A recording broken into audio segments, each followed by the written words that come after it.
This brand new underpass has opened in the city of Zaltbommel. It is the final tunnel on the F2 continuous cycle route between s-Hertogenbosch and Zaltbommel. But why was the city's representative the only person at the opening ceremony wearing a helmet? Keep watching to find out. The F2 continuous cycle route between s-Hertogenbosch and Zaltbommel had officially been opened before, but two major structures were still missing. An overpass here in s-Hertogenbosch over this main road parallel to the railway. For the time being, people use a short detour through this signalised intersection.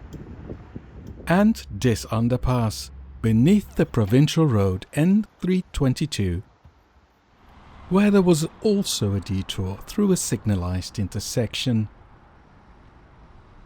Zaltbommel has now completed its section, and that was a reason for celebration. On what was, until then, the hottest day of 2026, people gathered at the city offices, before cycling together in a large group to the new tunnel.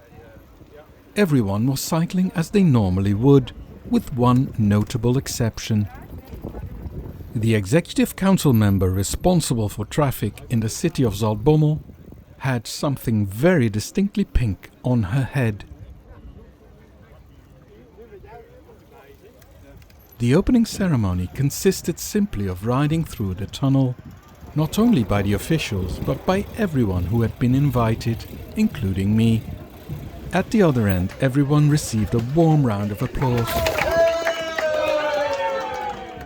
There were drinks, music and, of course, speeches.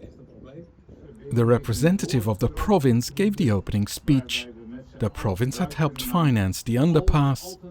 s-Hertogenbosch told the audience that building a tunnel like this requires a great deal of work and time, but he emphasized that the underpass removes an obstacle and provides cyclists with a continuous, safe and attractive route. Isabel Plessius then added some words on behalf of the city of Zaltbommel.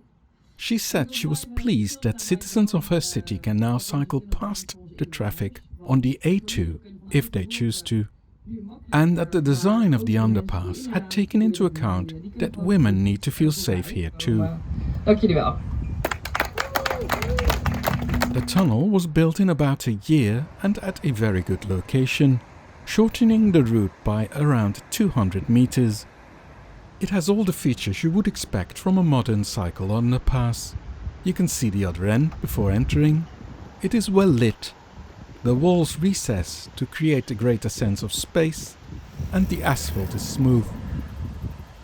Simply a perfect tunnel.